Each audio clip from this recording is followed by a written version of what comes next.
வளமுடன். குருவே இங்கு சுக்குமமாக இயங்கி நம் அனைவருக்கும் நல்ல சிந்தனை வளத்தை அளிப்பார்களாக. மெய் வழி அறிவு, காட் கான்சியஸ்னஸ். வாழ்க்கை மலர்கள் புத்தகத்துல அக்டோபர் 18ஆம் தேதி மகரிஷி அவங்க எழுதியிருக்காங்க. மெய் வழி அறிவு என்றால் என்ன அப்படின்றத மகரிஷி நிறைய விளக்கங்கள் கவிகள்ல கொடுத்திருக்காங்க. அதுல அவர் கொடுத்திருக்கிறது என்ன அப்படின்னு பார்த்தோம் அப்படின்னா, உயிர் என்னும் இயக்க ஆற்றலுக்கு மூலமாகவும், அதாவது ஒரு காட் கான்சியஸ்னஸ் சொல்றாங்க. மெய் வழி அறிவு உயிர் என்னும் இயக்க ஆற்றலுக்கு மூலம் இயக்க இடமாகவும் முடிவாகவும் இருப்பது சுத்தவெளி. இந்த எல்லாம் வல்ல முழு முதல் பொருளே, இதன் இயக்கமே உயிராகவும் உயிரின் படர்க்கையே மனம் என்னும் உண்மை உணர்வே அறிவின் முழுமை. அப்ப எந்த இடத்தில் அறிவின் முழுமை இயங்குகிறதோ அந்த அறிவே மெய்யறிவு. இப்படி எடுத்துக்கலாம். இந்த உண்மையை தெளிவாக தவத்தால் தானே அதுவாகி உணர்ந்தால் அதுதான் மனித உருவில் வாழும் தெய்வம். இதையும் மகரிஷி அங்க கொடுக்குறாங்க.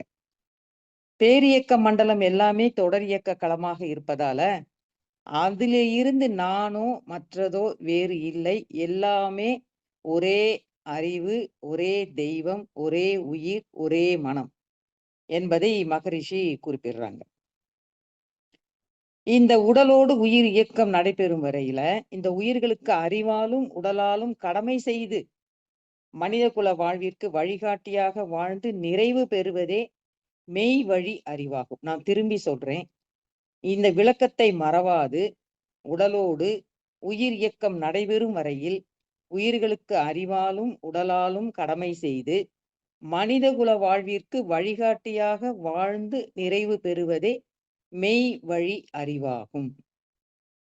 அப்ப மனமே உயிராகி தெய்வமாகி இந்த பேரியக்க களத்தில் இருக்கும் உண்மையை உணரும் முழுமையில் அறிவாகிறது. அப்ப அறிவுனா என்னன்னா, இந்த அறிவு எங்கிருந்து வருகிறது என்றால் அறியும் ஆற்றலாக இருப்பதால் அது அறிவுங்கிறோம். இந்த அறிவு அதுவே உயிராக இருக்கிறது, அதுவே தெய்வமாக இருக்கிறது, அதுவே உண்மையாகவும் இருக்கிறது. இதை உணரும் முழுமையில் மனித அறிவு பேரறிவாக மாறுகிறது, சிற்றறிவு பேரறிவாக மாறுகிறது. இந்த தெய்வமே மனித உருவில் அறிவின் முழுமையில் காணும் எந்த விளக்கமும் அது பேரறிவே நமக்கு சிற்றறிவில் உணர்த்துகிறது என்பதை கொள்ளலாம். இந்த விளக்கம் வேண்டிய மக்கள் அறிந்து கொள்ள விரித்த கருத்துக்களே வேதமாகவும் இதை ஓதியவன் உணர்ந்து ஓதியவன் ஞானியாகவும் வருகிறான் என்று சொல்றாங்க. அப்ப மெய் வழி அறிவுனா என்ன சொல்றாங்க? இந்த தெய்வ இயக்கத்தை, சுத்தவெளியுடைய இயக்கத்தை, அது நமது உடலோடு எப்படி ஒன்று இயங்குகிறது என்ற உயிர் இயக்கத்தை அறிந்து அதனால் அந்த அறிவை வைத்துக்கொண்டு கடமை செய்து துன்பம் கொடுக்காமல் வாழ்ந்து நிறைவு பெறுவதே மெய் வழி அறிவாகும். அதாவது இறைநிலை எப்படி துன்பம் இல்லாத நிலையில் இருக்கிறதோ அதே மாதிரி நாமும் அது மாதிரி வாழ்ந்து முடிவதே மெய் வழி அறிவு என்று மகரிஷி உணர்த்துறாங்க. ஒரு கவியில கொடுக்குறாங்க, பேரியக்க மண்டலத்தின் ஆதி அந்த பெரும் பொருளே மன உணர்வுக்கிருள் மௌனமாம், சீரியக்க வல்லமையோடு ஆற்றல் மற்றும் சிறப்பனைத்தும் சிந்தனையும் அறிவுமாம், ஓரியக்கம் மெய்ப்பொருளின் செயல் அழுத்தம் ஒன்றே பல கோடி கோடி தொடர் விளைவாம், நேரியக்க நெறியில் மனம் நெறியாய் ஆற்ற நின்றவனே இருந்தவனாய் நினைவு கூறுவோம் என்று கொடுக்குறாங்க. அந்த மெய்ப்பொருள்னா என்ன அப்படிங்கிறது, நான் என்பது அறிவு, சிவம் என்று பேரறிவை பற்றி சொல்றாங்க. அப்ப மனிதனுடைய ஆற்றல் எந்த வகையில் அறிவோடு இயங்குகிறது என்று கொடுக்குறாங்க பாருங்க. சுத்த வெளியே மெய்ப்பொருளாக இருக்கிறது என்றும் கொடுக்குறாங்க. அது இன்னொரு கவியில கொடுக்குறாங்க, தெய்வம் உயிர் அறிவு மனம் என்ற தலைப்புல கொடுக்குறாங்க. அஞ்சுவதேன் துணிந்திரைப்போம், அறிவே நான், அதுவே தெய்வம், அதுவே வான்காந்தம், அதுவே பஞ்சமிலா விண்மைய பகுதி உள்ள இறை அறிவு, படர்க்கை நிலையில் மனம், அது நாம் பகரும் ஜீவகாந்தம். இந்த ஜீவகாந்தம் வான்காந்தம் இரண்டும் உயிர்கள் இடையே வாழ்ந்து வான்கோள்கள் வளம் ஒழுங்கு காக்கும். பஞ்சபுலன் கவர்ச்சியிலே பழகி கொண்ட மனிதன் பரவசமாய் இன்பமுற பாடினேன் உண்மை அப்படின்னு கொடுக்குறாங்க. அப்ப நம்மளுடைய அறிவுக்கு என்ன வேலை அப்படின்னு பார்த்தோம்னா, இறைநிலையே தன்னுடைய அறிவை வெளிக்காட்டுவதற்கு, பேரறிவை வெளிக்காட்டுவதற்கு எடுத்த ஒரு பிறவிதான் மனிதன் அப்படின்னு ஓஷோ கொடுக்குறாங்க. இருமையாக உள்ள மனிதன் மூலம் ஒருமையாக உள்ள சுத்தவெளி தன்னை வெளிக்காட்டுகிறது. இறைவனினுடைய இறை சக்தியே மனிதன் அப்படின்னு அவர் கொடுக்குறாங்க. அப்ப இந்த அறிவை சொல்ல வந்த போதுதான் மனிதர்கள் மகரிஷி அழகா கொடுக்குறாங்க. ஆண்டவன் என்று மெய்ப்பொருளை கொடுக்குறாங்க. எப்படி கொடுக்குறாங்க அப்படின்னா, தன்னைத்தானே ஆள்பவன், மற்றதனையும் ஆள வைப்பவன், ஆள்படுத்தி கொண்டவன் என்று இந்த ஆண்டவன் என்ற தலைப்பு கீழே அவர் நிறைய விளக்கங்கள் கிட்டத்தட்ட ஒரு 108 இடங்களில இந்த ஆண்டவன்ற பெயரை கொடுக்கிறார். மெய்ப்பொருளை ஆண்டவன் என்று கொடுக்கும் பொழுது அதுக்கு ஆள வந்தான் என்றும், ஆட்கொள்பவன் என்றும், ஆளப்படுத்தியவன் என்றும் என்று நிறைய விஷயங்களை அவங்க கொடுத்துக்கிட்டே போறாங்க. நேரம் கருதி நம்ம அதை சிலதை மட்டும் பார்க்கலாம். அப்ப மகரிஷி என்ன சொல்றாங்க, மனிதன் தன்னுடைய தரத்தை பர்சனாலிட்டி அடிப்படையில ஆன்மாவை உயர்த்தி கொள்வதற்கு ஃபர்ஸ்ட் அவன் தகுதியாக இருக்கணும்ன்றாங்க. அதுக்கு இந்த மெய்ப்பொருளை பற்றிய இன்ஃபர்மேஷன் வேண்டும், இந்த மெய்ப்பொருளை பற்றிய கன்ஃபர்மேஷன் வேண்டும். இதை இரண்டும் தெரிந்து கொண்டு அதை டிரான்ஸ்ஃபர்மேஷன் செய்ய தெரியணும் அப்படின்றார். அப்ப மனிதனுடைய தன்மை இந்த மெய் வழி அறிவாக இருக்கிற அந்த உயிராற்றலை உணரணும், இன்ப துன்பத்தை உணரணும், துன்பம் கொடுக்காமல் வாழணும். இந்த மெய்வழி அறிவு படி வாரும் பொழுது அவனுக்கு இன்ஃபர்மேஷன், கன்ஃபர்மேஷன், டிரான்ஸ்ஃபர்மேஷன் இந்த 3 வழிகளிலே மனிதனுடைய தன்மை உருவாக வேண்டும். அதாவது பர்சனாலிட்டியை கொடுக்குறாங்க மகரிஷி. அந்த மாதிரி வாழ்ந்தாதான் அவன் மெய் வழி அறிவுல வாழணும் அப்படின்னு ஒரு எண்ணமே அவனுக்கு வேணும் அப்படிங்கிறாங்க. இதைதான் மகரிஷி சொல்றாங்க, சைக்கிக் எக்ஸ்பான்ஷன் ஆஃப் கான்சியஸ்னஸ் அப்படிங்கிறார். இட் இஸ் மைண்ட் அப்படிங்கிறார். அதாவது அறிவின் புற இயக்கம், அது மனம். அதை கொஞ்சம் கொஞ்சமா நிறுத்தி கொண்டு போய் அதை ஆன்மாவில் லயமாக்கி அந்த நிலைப்படும் பொழுது அது அறிவாக மாறுவதை, அந்த மனமாக இருப்பதையும் உயிர் மையத்தில் இருக்கும் அறிவையும் உணர்ந்து, உயிருக்கு அப்பாலாக இருக்கிற சுத்தவெளியும் உணர்ந்து, வெளியாக நின்று இயக்கத்தை பார்த்து இறைநிலையாகவே நான் இருக்கிறேன் என்பதை இந்த உயிரின் மூலம் உணர வேண்டும்ங்கிறார். அதற்காக இருக்கிற பயிற்சியை தான் நமக்கு கொடுக்குறாங்க. அதாவது அந்த பயிற்சி என்ன பண்ணுது, மனதை உயிரில் ஒடுக்கி உயிரை பரத்தில் நிலைத்து அறிவது. இந்த அறிதல் என்பதை மனித அறிவு அப்படின்னு கொடுக்குறாங்க. அப்ப மனித வாழ்க்கை என்பதே என்னன்னா அருள் வாழ்வு. அருள் வாழ்வுனா என்னங்க, 6th சென்ஸினுடைய சிறப்பை உணர்வதுதான் அருள் வாழ்வு. அப்ப அறிவுக்கு பேரறிவாக இருக்கிற ஒரே அறிவு மனிதன் கிட்ட வரும்பொழுது 3 அறிவாக மாறுது. அறிவிற்கு 3 நிலைன்னு மகரிஷி கொடுக்குறாங்க. அதாவது அஞ்ஞான அறிவு, விஞ்ஞான அறிவு, மெய்ஞான அறிவு. இப்ப அஞ்ஞான அறிவுனா எதுங்க, அறிவின் ஆரம்ப நிலை, அறியாமை நிலை. விஞ்ஞானம்னா என்னங்க, அறிவின் வேக நிலை, அனைத்தும் தெரிந்து கொள்ளணும் ஒரு வேகம். அது விஞ்ஞானமாகட்டும் மெய்ஞானமாகட்டும் எதையோ தெரிந்து கொள்ளணும் ஒரு வேக நிலை அறிவுக்கு. அடுத்து என்ன கொடுக்குறாங்க, மெய்ஞான நிலைன்னு கொடுக்குறாங்க. அது அறிவின் பூர்ண நிலை, முடிந்து விட்டது. இதுதான் இயற்கைனா என்ன, இறைவன்னா என்ன, பேரறிவுனா என்ன, சிற்றறிவுனா என்ன, அது எங்கு இயங்குது, நம்ம உடலில் எங்க இருக்குது அப்படின்றத உணரும் நிலை. இந்த 3 நிலையே கொடுக்குறாங்க. இந்த 3மே இயற்கையின் என்ன நிலையாக இருப்பதையும் கொடுக்குறாங்க மகரிஷி நமக்கு. அடுத்ததாக அவர் என்ன சொல்றாரு அப்படின்னா, இந்த நான் என்ற உணர்வு தான் அறிவாக இருக்கிறது. இந்த நான் என்ற உணர்வே அறிவாக இருக்கிறது, சிவமாக இருக்கிறது. இந்த என்னிடம் இருக்கிற மெய் வழி அறிவை காட்டுவதற்காக எனக்கு வந்தது நல்ல எண்ணங்கள்.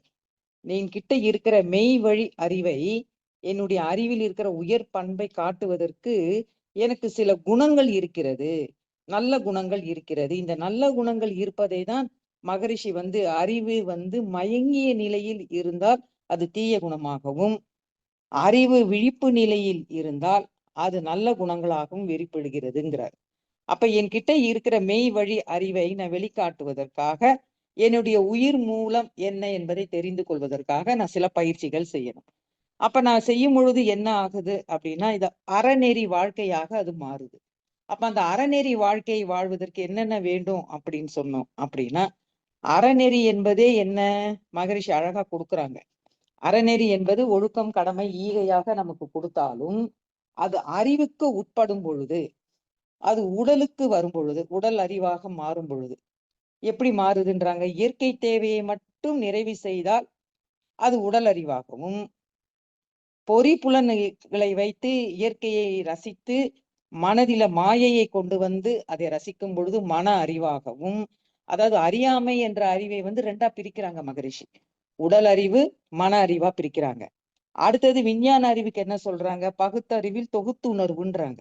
பகுத்தறிவில் இயற்கை ரகசியத்தை அறியும் பொழுது விஞ்ஞான அறிவாகவும், இயற்கைக்கே மூலம் என்பதை அறியும் பொழுது அதுவே இயற்கை அறிவு, இறை அறிவாகவும் மாறுவதை மகரிஷி அழகா கொடுக்குறாங்க. அப்ப அவர் என்ன சொல்றாரு? ஆதி காலத்தில் இந்த அறிவை பற்றி விளக்கம் இருந்ததா அப்படின்னு பார்த்தோம் என்றால், அங்கே அது இல்லை அப்படிங்கிறாங்க. மனிதனுடைய வாழ்க்கையே இறை அறிவை நோக்கிய பயணம் அப்படிங்கிறார் மகரிஷி. மகரிஷி ஒரு இடத்துல வேலூர்ல 1992ல பேசியிருக்காங்க. வேலூர்ல இந்த அறிவை பற்றி பேசியிருக்காங்க. மெய்வழி அறிவு என்ற தலைப்புல அவர் பேசியிருக்கிறாங்க. அதுல அவர் கொடுக்கிறாரு, மனிதனுடைய வாழ்க்கையே இறைநிலையை நோக்கி நடக்கக்கூடிய பயணம். அந்த பயணத்தின் வெற்றி இறை அறிவை உணர்வது மட்டுமே, மெய் அறிவை உணர்வது மட்டுமே அப்படிங்கிறார். அதை வந்து அவர் அப்படி விளக்கம் கொடுக்கிறார். மனிதன் வந்து அந்த காலத்துல கூட்டமாக வாழ்ந்தான், கலாச்சாரம் ஆயிடுச்சு, இந்த அறிவை உணர்வதற்கு நிறைய ஞானிகள் வந்தாங்க, அதுவே மதமாச்சு, அப்புறம் சமயம் வந்தது, இப்படி கொண்டுகிட்டே போறாங்க. அப்ப கண்டுபிடிக்கிறாங்க மகான்கள், என்ன கண்டுபிடிக்கிறாங்க? இறைவன் என்பது அருவமாக இருக்கிறான், அங்க ஒரு ஆற்றல் இருக்கு, சக்தி இருக்கு. அந்த சக்தி எங்கே இருந்து வந்தது என்பதை ஆராய்ச்சி செய்து கொடுக்கும் பொழுது மத தலைவர்கள் உருவாகுறாங்க, மக்களை வேற பக்கம் கொண்டு போயிடுறாங்க. இந்த பேரறிவை உணர்வதற்கு வந்த பிறவிதான் மனித பிறவி அப்படின்னு கொண்டு போறாங்க மகரிஷி. அப்ப இந்த 6th சென்ஸ் என்பது ஓரறிவில இருந்து வந்ததால இதை உணர்வதற்கு சில பயிற்சிகள் வேணும் அப்படின்னு கொடுக்குறாங்க. இந்த பயிற்சிகளை செய்தவர்கள் தான் புலனடக்கத்திற்கு உதவுகுது. இந்த பயிற்சிகள் இந்த மாதிரி செய்தால் இந்த நன்மை கிடைக்கும் என்ற சொல்ல வந்தவர்கள் கூட திசை திரும்பி போய்விட்டார்கள். இந்த அறிவே தெய்வம் என்று சொல்வதற்கு கூச்சப்பட்டார்கள் அப்படின்னு சொல்றாங்க. இப்ப நம்மளையும் மகரிஷி என்ன சொல்றாங்க அப்படின்னா, அறிவே தெய்வம் என்பதை சொல்வதற்கு கூச்சப்படாதீர்கள் என்று சொல்றாங்க. அப்ப அந்த உடலுக்கு பயிற்சி போல, மனதுக்கு பயிற்சி போல, இந்த உயிருக்கும் ஒரு பயிற்சி, ஒரு தவம் செய்தால்தான் அது மூலமாக இருக்கிற பேரறிவோடு தன்னை இணைத்துக் கொள்ளும் என்று சொல்றாங்க.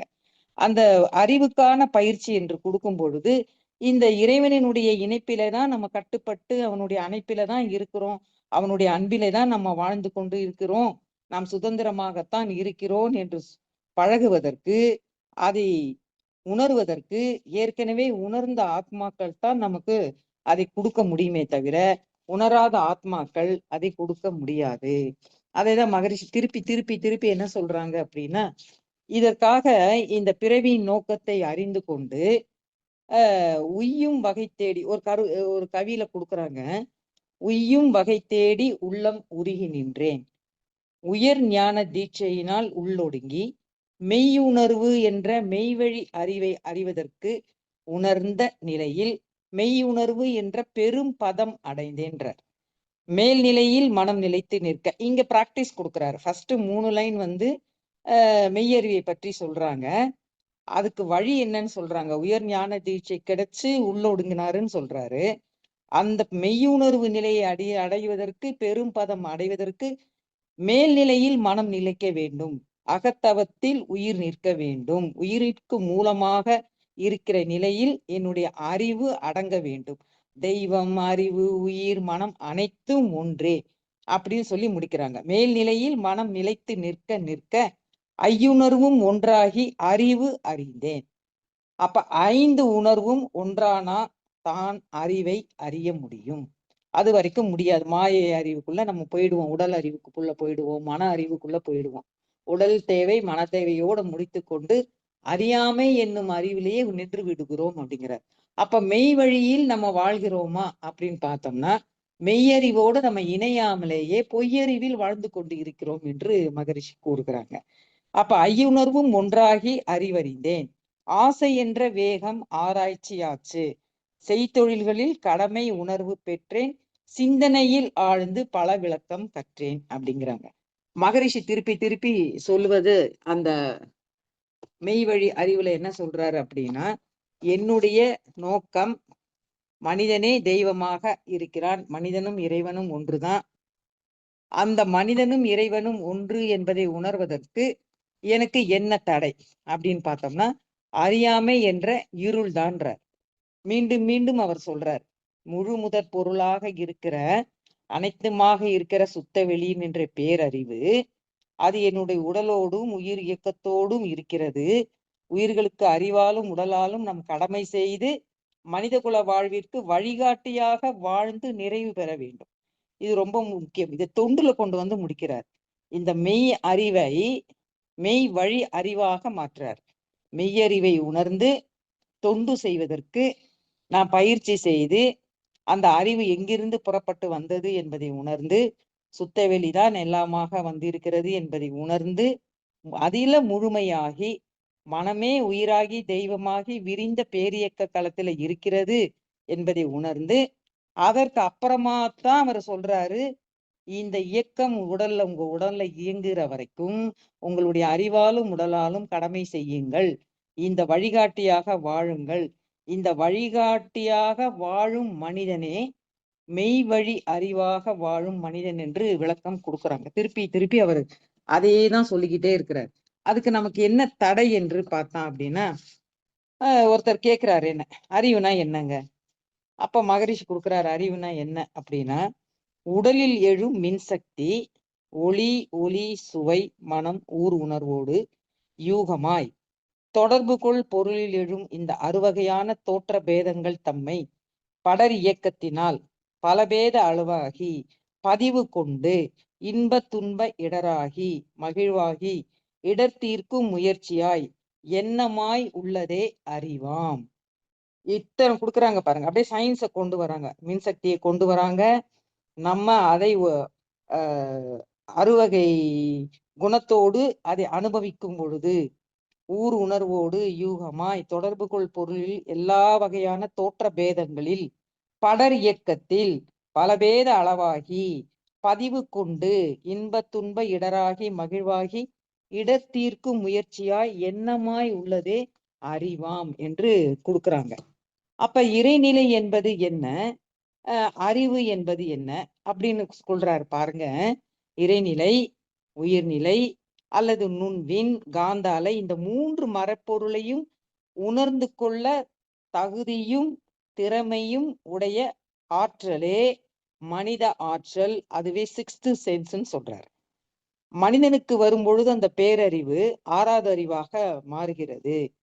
அந்த 6வது அறிவை பழக்கத்திற்கும் விளக்கத்திற்கும் போராடும் மனிதன் அறிவை ஆராய்ச்சி செய்யாமல் 5 அறிவோடு நின்று கொண்டு விடுகிறான் என்றையும் மகரிஷி அழகா கொடுக்குறாங்க. அப்ப அறிவு என்பது என்ன அப்படின்னு பார்த்தோம் அப்படின்னா, ஆன்மீகத்தில் அறிவு என்பது ஃப்ரீஸான கான்சியஸ்னஸ்ன்னு சொல்றாங்க.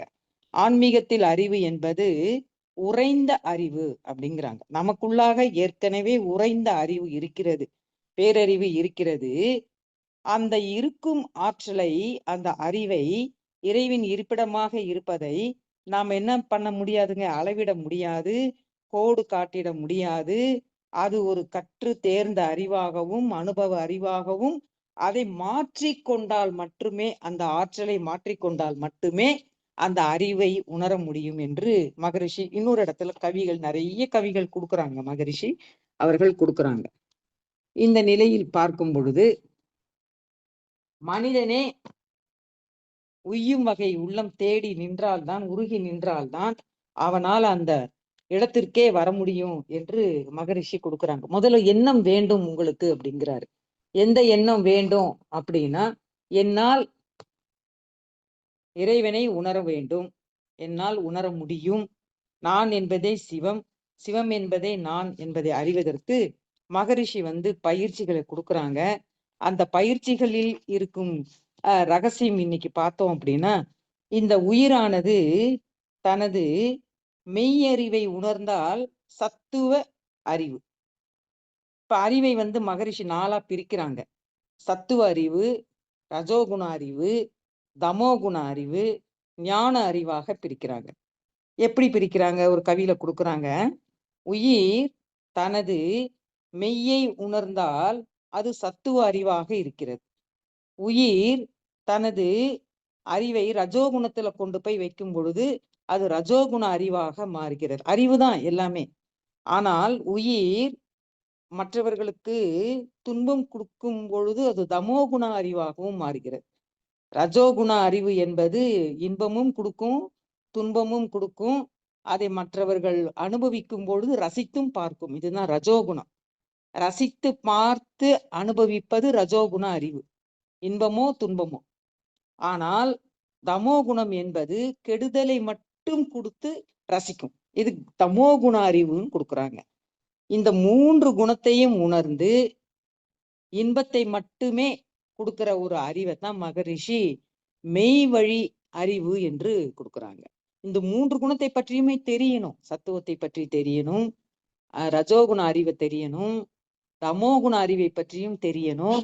இந்த வகையில் இது போனால் இது துன்பத்தை கொடுக்கும் என்று தெரிந்து கொண்டு அதை எது கொடுக்கணும், எது கொடுக்க கூடாது என்பதை அறிவை பேரறிவோடு இணைத்து அந்த ஆற்றல் களத்தை உணர்ந்து எனது குணத்தில் அது எங்கே அனுபவித்துக் கொண்டிருக்கிறது. இந்த அறிவு சத்துவ அறிவாக இருக்கிறதா, ரஜோகுண அறிவாக இருக்கிறதா, தமோகுண அறிவாக இயங்கிக் கொண்டு இருக்கிறதா என்று முக்குண அறிவையும் உணர்ந்து கொண்டு துன்பம் கொடுக்காமல் தன்னுடைய உயிர் இயங்குகிற வரைக்கும் கடமை உணர்ந்து வாழ்ந்து அந்த மெய் விளக்கத்தை மற்றவர்களும் உணர வைத்து நாமளும் உணர்ந்து வாழும் ஒரு அறிவே மெய் வழி அறிவு. அதுதான் ஞான அறிவு என்று மகரிஷி கொடுக்குறாங்க. அதுக்குதான் மகரிஷி நிறைய கவிகள் நமக்கு கொடுக்குறாங்க. இப்போ மகரிஷி நமக்கு கொடுக்கறது என்னங்க? வேதாத்திரியத்துல சத்துவ குண அறிவை தான் கொடுக்குறாங்க. சத்துவ குண அறிவு என்னிடம் மட்டும் இயங்கும் பொழுது அது சத்துவ குண அறிவாக இருக்கு. வேதாத்திரிய பயிற்சிகள் அனைத்துமே சத்துவ குண அறிவு தான். தவமாகட்டும், தத்துவமாகட்டும், வாழ்த்தாகட்டும், சங்கல்பமாகட்டும், அருட்காப்பு ஆகட்டும், தற்சோதனை ஆகட்டும், உடற்பயிற்சி ஆகட்டும், எது எடுத்துக்கொண்டாலுமே அதை எதை கொண்டு போய் கொடுக்குது அப்படின்னா தன்னுடைய மெய்யை உணரும் சத்துவ அறிவு. நம்ம நல்லா புரிஞ்சுக்கணும். பயிற்சி அனைத்துமே நமக்கு என்ன கொடுக்குதுன்னா தமோகுண அறிவையும் ரஜோகுண அறிவையும் தெரிந்து கொண்டு புரிந்து கொண்டு என்கிட்ட அது இருக்குதுன்னு நம்ம தெரிந்து அதுல இருந்து விடுபட்டு வரும். பயிற்சி மூலமாக, தற்சோதனை மூலமாக வெளியில வரும். அப்ப சத்துவ குண அறிவை மட்டும் இருக்குது, அது உறைந்த அறிவாக இருக்கிறது. அந்த அறிவு பேரறிவுல இருந்து வந்ததால அந்த அறிவு என்கிட்ட ஃப்ரீஸ் ஆகி தான் நான் வரேன். ஏன்னா இறைநிலை ஒருமையானவன். அவன் என்ன பண்றான்? என்னுடைய ஒருமையை நானே ரசிப்பதற்கு இருமைத்தன்மை இருந்தாதான் ரசிக்க முடியும். அப்ப தன்னிடம் இருக்கிற ஒரு ஆற்றலை அறிவாக இயக்கி பேரியக்க மண்டலமாக மாற்றி காந்தமாக மாற்றி ஓரறிவு 2 அறிவாக மாற்றி 6 அறிவு வந்தவுடனே இந்த 6th சென்ஸ் என்பது என்னை புரிந்து கொள்ளும் என்று நம்பி அந்த 6 அறிவை கொடுத்து அந்த 6 அறிவில் சத்துவகுண அறிவும் கொடுத்து அவனுடைய மூலமாக இருக்கிற சத்துவகுண அறிவு இறை அறிவு என்ற பேரறிவு சத்துவகுண அறிவாக இருப்பதை மனிதனிடம் உறைந்த அறிவாக கொடுத்து அனுப்புறான். ஃப்ரீஸ் பண்ணிட்டான்.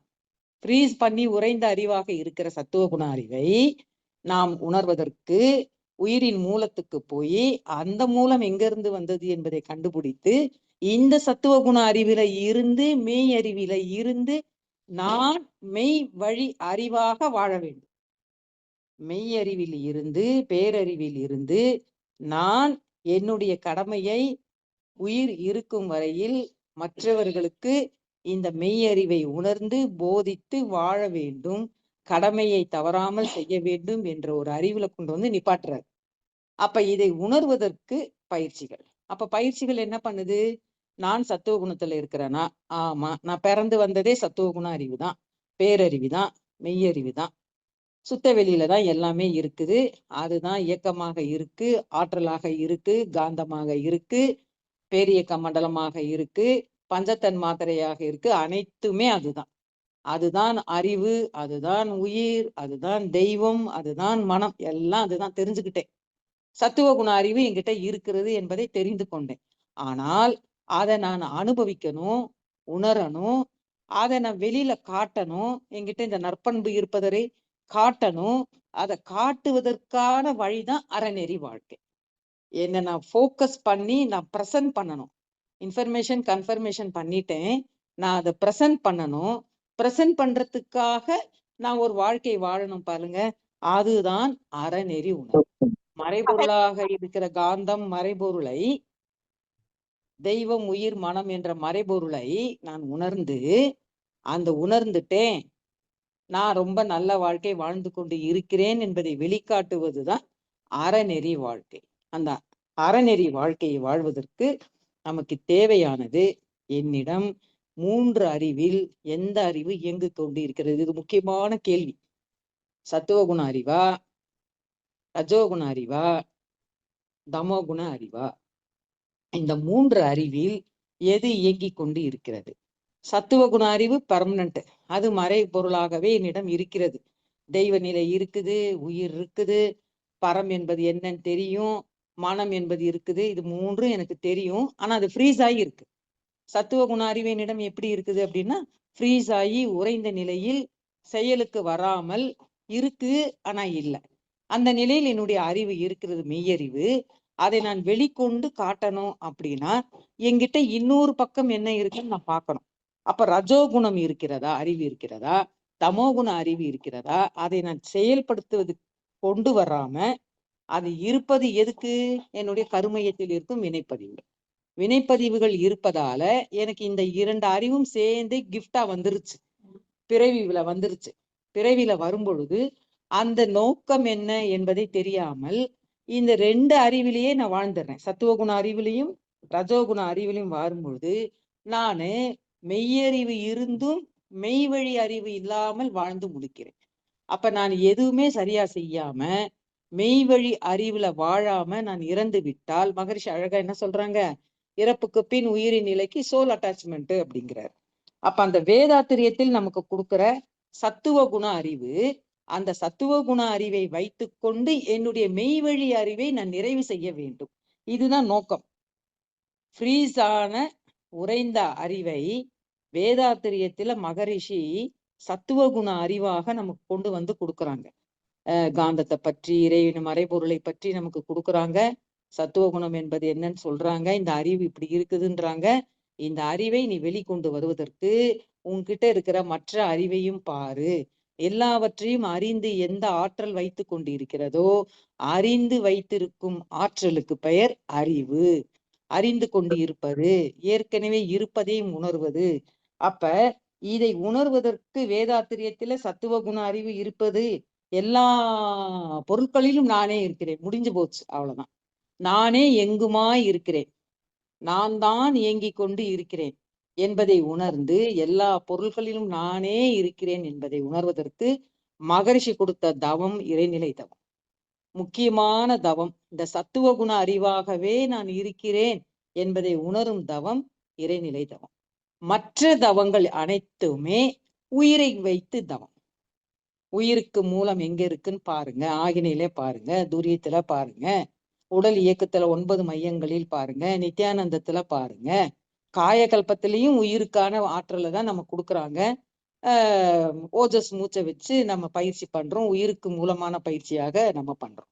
எல்லா இடத்திலும் உயிருக்கு மையமாக, உயிருக்கு மூலமாக இருக்கிற பயிற்சியை தவத்துல கொடுத்துட்டு மகரிஷி இந்த சத்துவ குண அறிவு நம்ம கிட்ட இருக்குது, பேரறிவே நம்மளிடம் இருக்கிறது, நான் பேரறிவாகத்தான் இருக்கிறேன் என்ற மெய்யறிவை உணர்வதற்கு இறைநிலை தவம் கொடுக்குறாங்க. அதை உணர்ந்து செயல்படுத்துவதற்கு சங்கல்பம் வாழ்த்து கொடுக்குறாங்க. நான் சத்துவகுண அறிவாகத்தான் இருக்கிறேன், இந்த அறிவை வைத்து கொண்டு மற்றவர்கள் துன்பம் கொடுத்தாலும் அவர்கள் நல்லபடி வாழ்ந்து இந்த மெய் உணர்வை பெறுவதற்கு அவர்களும் ஆயத்தமாக வேண்டும், வாழ்வின் நோக்கம் புரிந்து கொள்ள வேண்டும் என்பதை உணர்வதற்கு சங்கல்பம், வாழ்த்து, அருட்காப்பு, தற்சோதனை போன்ற அனைத்து விஷயங்களும் மகரிஷி நமக்கு கொடுக்குறாங்க. இதற்காக கொண்டு வந்ததுதான் நமக்கு என்ன கொடுக்குறாரு மகரிஷி, மௌனம் கொடுக்குறாங்க, பயிற்சிகள் கொடுக்குறாங்க, என்ன பயிற்சி கொடுக்குறாங்க? முக்கியமாக மௌனத்தை கொண்டு வந்து நமக்கு கொடுக்குறாங்க. அப்ப நம்ம இருக்கிறோமா அப்படின்னு பார்த்தோம்னா, என்னிடம் சத்துவ குண அறிவு இருக்குது. ஓகே. இதை உணர்வதற்கு மௌனம். மௌனம் என்பது என்னுடைய சத்துவ குணத்தை அறிவதற்கு. அதுல இன்னொரு கவியில கொடுப்பாங்க. அறிவுக்கு அடிமையாவதே பக்தி. அறிவை அறிவால் அறிய பழகுதல் யோகம். அறிவால் அறிந்த நிலையே முக்தி. அறிவை அறிந்தோர் அன்பின் அறமே ஞானம் என்று மகரிஷி கொடுப்பாங்க. இறைவனுடைய நிலையில பார்த்தீங்கன்னா, அறிவை அறிந்தோர் அன்பின் அறமே ஞானம்னு முடிக்கிறாங்க. அறிவுக்கு அடிமையாவதே பக்தின்றாங்க. அறிவை அறிவால் அறிய பழகுதலை யோகம்ன்றாங்க. அப்ப இறைநிலை என்ன பண்ணுது அப்படின்னா, தவறான அருளாளர்களை இறைநிலை சேர்த்துக் கொள்ளாராம். இதை ஓஷோ கொடுக்கிறார். தவறான அருளாளர்களை இறைநிலை ஒப்புக்கொள்ளாது. அது என்ன பண்ணுதுங்களாம்? தவறான அருளாளர்கள் யாராரு இருந்தாங்க அப்படின்னா அவங்களை சேர்த்து கொள்ளாதுன்னு சொல்றாங்க. ஏன் சேர்த்து கொள்ளாது அப்படின்னா, மனிதன் கிட்டதான் தன்னை உணரும் ஆற்றல் அவர்கிட்ட கொடுத்தாச்சு. அந்த பேரியக்க மண்டலத்துல அவன் காணும் எல்லா தோற்றங்களிலும் நான் தான் இருக்கேன். இறைநிலை சொல்லுது, நான் தான் இருக்கேன். ஆனா மனிதன் என்ன பண்றான்? என்னை வெளிப்படுத்துவதற்கான சக்தி என்கிட்டயே இல்ல. ஆனா நான் அவன்கிட்ட கொடுத்துட்டேன். இந்த மெய் விளக்கத்துல தெரியாம பேரொளியாக இல்லாம அவன் மடத்தனமா வாழ்ந்துட்டு இருக்கிறான். அதை என்னால் ஏற்றுக்கொள்ள முடியாதுன்னு தவறான அருளாளர்களை இறைவன் எப்பொழுதும் ஏற்றுக்கொள்ளவில்லை அப்படின்றாங்க. அப்ப இந்த சிந்தனை எப்ப வரும் அப்படிங்கிறாங்க. ஃப்ரீஸான சத்துவகுண அறிவு, மெய் அறிவு எப்போ வெளிப்பட துவங்கும்னா, எதை பற்றியும் இறுதியான அபிப்பிராயம் சொல்லாமல், எனக்கு எதுவுமே தெரியாது. மகரிஷி கடைசி வரைக்கும் என்ன சொன்னாங்க? எனக்கு தெரிஞ்சதை சொன்னப்பா, இன்னும் நிறைய விஷயம் இருக்கு, நீங்க கண்டுபிடிங்க, கண்டுபிடிச்சு எனக்கு சொல்லுங்கன்றாரு. ஒரு முடிவுக்கே அவர் வரல. இதெல்லாம் இருக்குது, இன்னமும் இருக்குதான்னு நீங்க ஆராய்ச்சிக்கு எடுத்துக்கோங்க. எடுத்துக்கொண்டு அறநெறி வாழ்க்கை மனிதனுக்கு கம்ப்ளீட் ஆயிடுச்சு. ஓகே, இதுதான். ஆனா இறை தத்துவம் என்பது இன்னும் இருக்குதா, நீங்க தேடி பாருங்க, கிடைச்சா எனக்கு சொல்லுங்கன்ட்டு போயிட்டார். இதைதான் ஓஷோ சொல்றாரு. இறை சிந்தனை எப்பொழுது துவங்கும்? எதை பற்றியும் இறுதியான அபிப்பிராயம் சொல்லாத மனப்பக்குவம் வரும் பொழுது, சாத்வீக குண அறிவை கேட்டுக்கொண்டிருக்கும் பொழுது, இறைவனுடைய திறமையை உணரும் பொழுது, இறைவனுடைய பேரறிவு எல்லையில்லாத அனுபவத்தோடு இருக்கிறதை உணரும் பொழுது, நான் சிற்றறிவாக எல்லை உள்ளதாக இருக்கிறேன் என்பதை உணரும் பொழுது உங்களுக்கு இறை சிந்தனை தொடங்கும் அப்படிங்கிறார். அப்பதான் தொடங்கும்னே சொல்றார் அவர். அப்ப இறை உணர்வு மகரிஷி கொடுக்கிற மறைபொருளை செயல் விளைந்த விழிப்போடு அனுபவிக்கிற போதுதான் அது அற உணர்வுன்னு மகரிஷி இங்க ஒரு இடத்துல கொடுக்குறாங்க. இறை சிந்தனை எப்போ வரும்னா, நம்ம துன்பப்படும் பொழுதுதான் வருமா.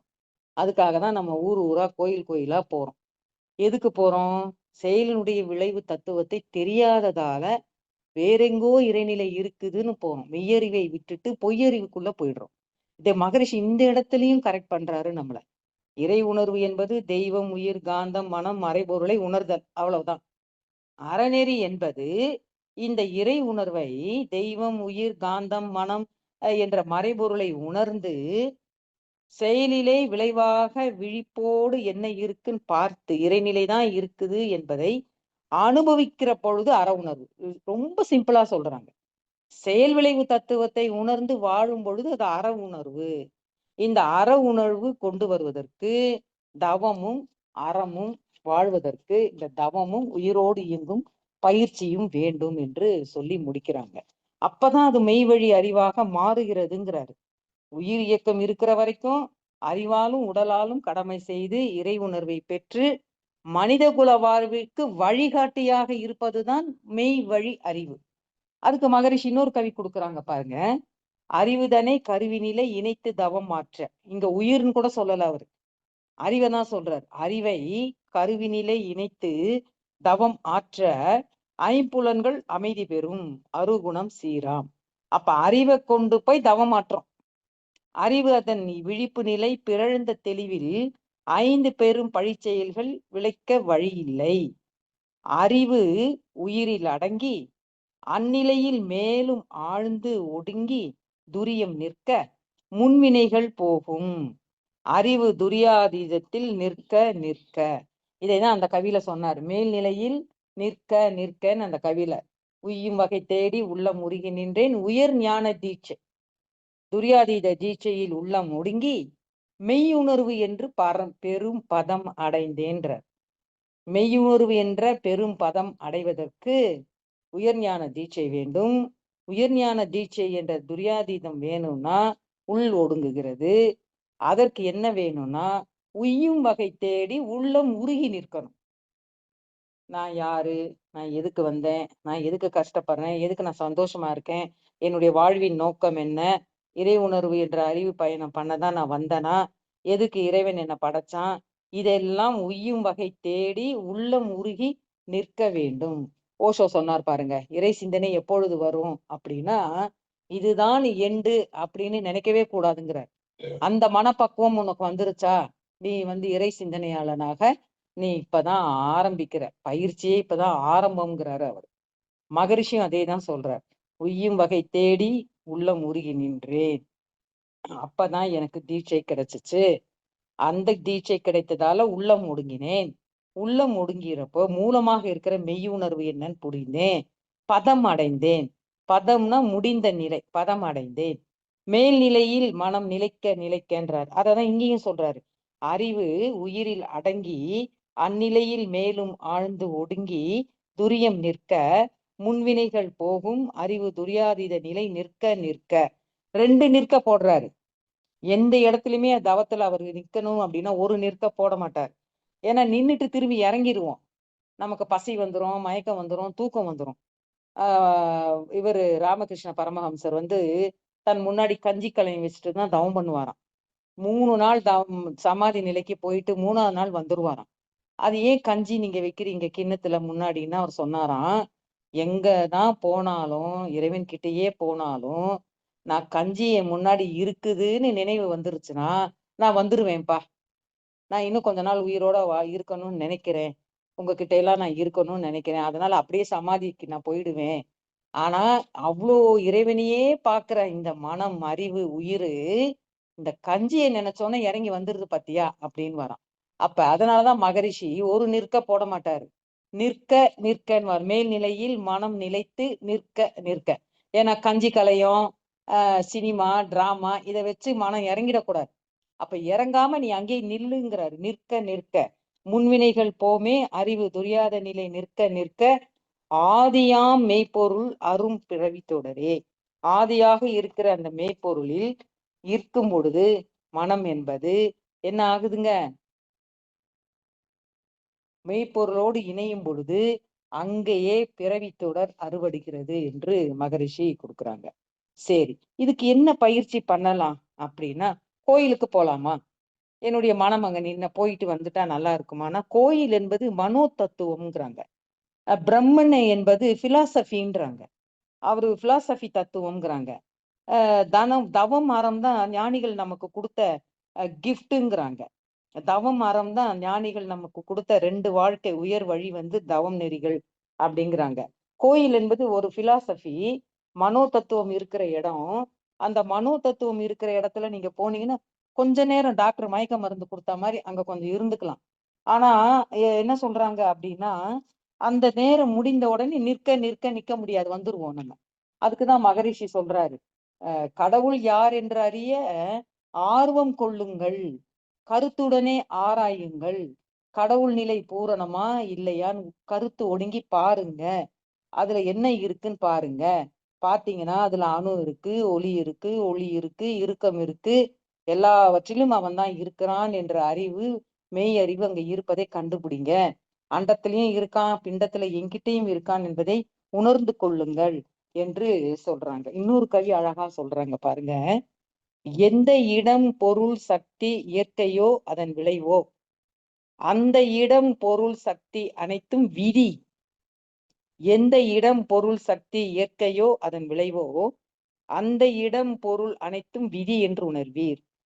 எந்த இடம் பொருள் சக்தி இன்பத்துணர்வு இன்றி வந்ததோ அத்தனையும் வகைப்படுத்த மதியாகும். அதேதான் இடம் பொருள் சக்தி இன்ப துன்பமாக நமக்கு வரும் பொழுது அந்த அத்தனையும் வகைப்படுத்தினால் அதை மதி என்று சொல்றார். அப்ப பேரறிவை நான் உணர்வதற்கு மதி என்ற அறிவை வைத்துக்கொண்டு நான் இந்த சிற்றறிவை வைத்துக்கொண்டு அந்த பேரறிவை உணர்தல் வேண்டும். இன்ப துன்பம்னா என்ன, ஏது, எங்க இருந்து வந்தது அப்படின்றத உணரணும். இந்த அறிவுக்கு பெயர்னா பேரறிவே மெய்வழி அறிவாக எனக்கு வரணும்னா இரண்டுக்கும் கேப் ஒண்ணு இருக்கு. பேரறிவு சுத்தவெளி அனைத்தும் அதுதான் ஆற்றல். அங்கதான் எல்லாமே கிரியேட் ஆகுது.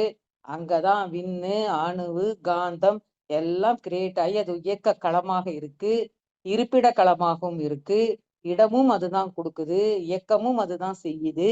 அந்த மாதிரி இருக்கும் பொழுது இந்த உணர்ந்து நான் மற்றவர்களுக்கு நன்மை செய்யணும், அதுதான் மெய்யுணர்ந்த வழின்றாரு மகரிஷி.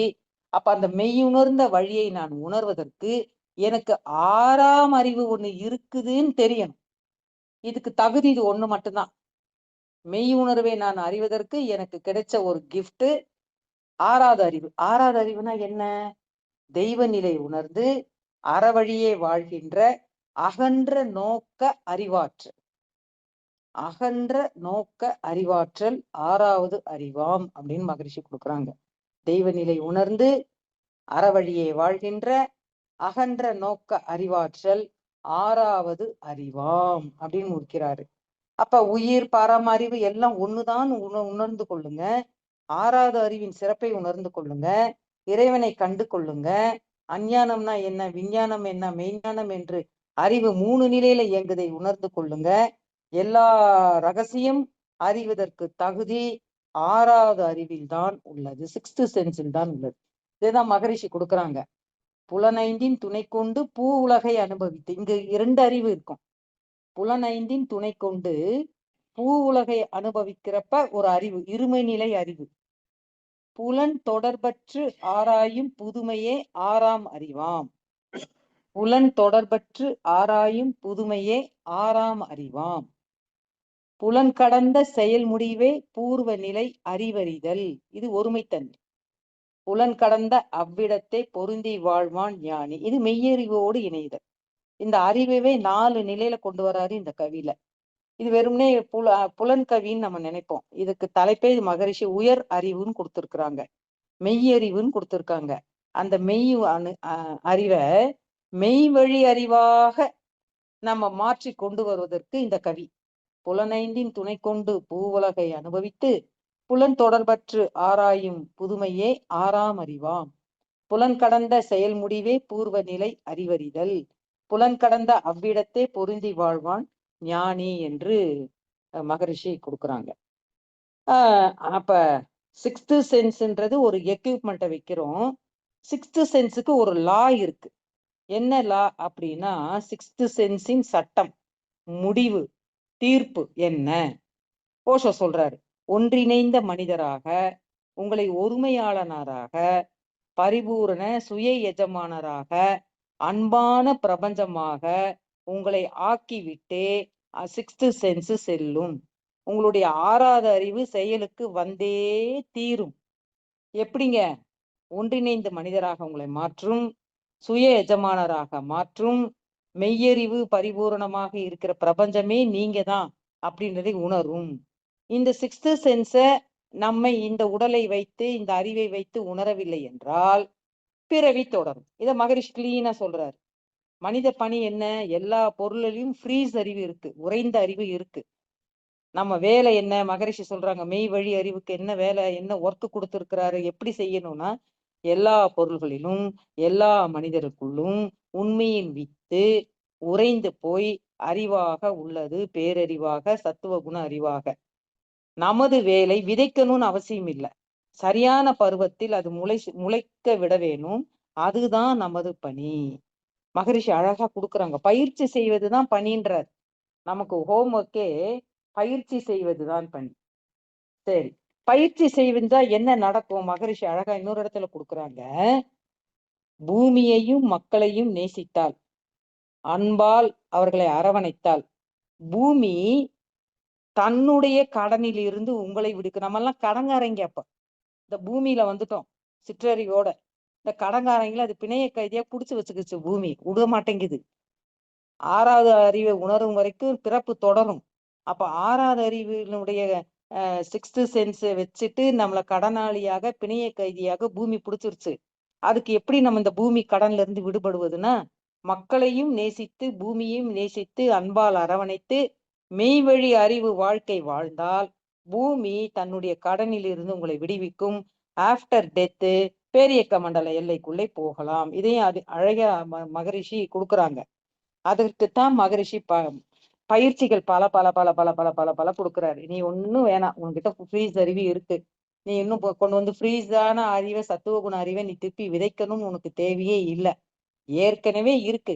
அதை ஒரு பக்குவப்படுத்துவதற்கு பயிற்சி பண்ணணும். நீயும் பண்ணு, மற்றவங்களையும் பண்ணவை அப்படிங்கிறார். அப்ப சுத்த வெளியில் இருக்கிற மெய்யறிவை படைப்பாற்றல் மிக்கது, உள்ளுணர்வு மிக்கது. மெய் வழி மெய் அறிவு பிரபஞ்சமே அந்த மெய் அறிவு தான். ஒலிக்காததை ஒலிக்க செய்கிறது, அருவமானதை உருவமாக்குகிறது, காண முடியாததை காண செய்கிறது அந்த அறிவு, கேட்க முடியாததை கேட்க செய்கிறது. ஒவ்வொரு இடத்திலும் ஒவ்வொரு குறியீட்டிலும் பிரபஞ்ச உறுப்பிலும் அனைத்திலும் நீரூற்று போல பொங்கி வந்து மீண்டும் அந்த சுத்தவெளியிலேயே அடங்கி கொள்ளும் மெய்யறிவை உணர்வது. உள்ளுணர்வுக்கு ஏற்றபடி முடிவற்ற நிலையில் இருக்கிற அந்த அறிவை வாழ்வின் மையமாக என்னுடைய நானில் நான் என்னுடைய மெய்யறிவை இணைத்துக் கொள்ளுதல் மிகவும் அவசியம். இறைவன் தன்னை உணர திளைக்க தனக்குத்தானே பேசிக்கொள்ள இந்த மெய்யறிவு என்பது தவிர வேறு எதையும் அவன் வெளிக்காட்டவே இல்லை. அவன் வெளிக்காட்டிய இடம் மனிதனிடம் மட்டும்தான். தன்னந்தனியான இறைநிலைக்கு தன்னை வெளிக்காட்டுவதற்கு ஒரு மனித உருவம் தேவைப்பட்டது. இந்த மனித உருவம் என்ன பண்ணுதுங்க? இந்த இறைவனுடைய சட்டத்தை பற்றி தெரியாமல் மனிதன் செய்த பாவமே அவனை அறியாமையில் கொண்டு செல்கிறது. மகரிஷி அழகா கொடுக்குறாங்க. இதற்கான பயிற்சிகளை கொடுக்குறாங்க. மகரிஷி அருட்பேராற்றலின் அன்பு குரல்னு ஒரு புஸ்தகம் எழுதுறாங்க. இறைவனுடைய திருவிளையாடலை சொல்றாங்க. 1992 லாஸ் ஏஞ்சல்ஸ்ல சாந்தா மாணிக்கான்ற இடத்துல மௌனம் இருக்காங்க. மௌனத்துல அவருடைய மெய் அறிவு வேலை பார்க்குது. 92ல ஆக்சுவலா மகரிஷி சொல்றாங்க, தன்னுடைய 35வது வயதில் நான் இறை உணர்வு பெற்று விட்டேன்றார். 10 வயசுல எண்ணம் வந்தது, உள்ளம் உருகி நின்றேன்றாரு. 35 வயதுல உணர்வு பெற்றேன்றாரு. அப்ப 92ல சாந்தா மாணிக்கால அருட்பேராற்றலின் அன்பு குரல் புஸ்தகத்துல எழுதுறாரு, எனக்கு 10 கவி கிடைச்சதுங்கிறார். மெய் அறிவோடு நான் இணையும் பொழுது நான் மெய் வழி அறிவோடு இயங்குவதற்கு இறைநிலை 92வது வருடம், எத்தனை வருடம் கழித்து அவருக்கு கிடைக்குதுங்கிறாரு. அதுல ஒண்ணு சொல்றாரு பாருங்க, அற உணர்வுன்னு நம்ம பார்த்தோம். அற உணர்வு என்பது இறை உணர்வோடு செயல் விளைவு தத்துவத்தை உணர்ந்து செயலாற்றுவது தான் அற உணர்வு. சும்மா ஒடுக்கம் கடமை ஈகை மட்டும் கிடையாது. எதை செய்தாலும் அதுக்கு ஒரு விளைவு இருக்கிறது என்பதை தெரிந்து கொண்டுதான் துன்பம் கொடுக்காமல் வாழ்வது, கடமையோடு வாழ்வது, ஈகையோடு வாழ்வது. அதுக்கு ஒரு கவியில சொல்றாரு, சுழல் தட்டு விளையாட்டில் சுற்றுவிட்ட பம்பரம் போல் என்னுடைய சொல் எண்ணம் செயல்கள் எல்லாம் என்ன செய்தான் மகரிஷி கொடுக்குறாரு அந்த கவியில. எல்லாம் அந்த ஆற்றல் என்னுடைய கருமையத்திலிருந்து கிளம்பி அங்க வருது, வான்காந்தத்துல மோதுது அலை இயக்கம். நீ என்ன பண்ற, அந்த அந்த அழுத்தத்தை கொண்டு பின்னோக்கி அது கருமையம் ஈர்க்கும்படி செய்து ஒரு விளைவு கொடுக்குற அப்படின்னு சொல்லி முடிக்கிறாங்க. அதனால மகரிஷி அவர்களினுடைய நோக்கம் மெய் உணர்வு பெற வேண்டும். மெய் உணர்வு பெற்று அந்த மெய் வழி அறிவோடு நாம் மற்றவர்களுக்கும் தொண்டாற்ற வேண்டும் என்ற கருணையோடு நமக்கு அனைத்து பயிற்சிகளும் கொடுக்குறாங்க. இதை செய்வது உங்களுடைய நோக்கமாக இருக்க வேண்டும், உங்களுடைய கடமையாகவும் இருக்க வேண்டும் என்று கூறுகிறாங்க. அது வழியில மகரிஷியினுடைய வழியில் அவர் பெற்ற உணர்வை நாமும் பெறுவோம். மெய் வழி அறிவோடு கடமை செய்வோம் என்று சொல்லிக்கொண்டு இந்த சிறப்பான சிந்தனையை அளித்த ஐயா அவர்களுக்கும் மற்றும் இத்தனை நேரம் இருந்து இந்த சிந்தனையை நாம் செவிமடுத்து கேட்ட அனைத்து அன்பர்களுக்கும் எனது பணிவான வணக்கங்கள், நன்றிகள், வாழ்த்துக்கள். வாழ்க வளமுடன்.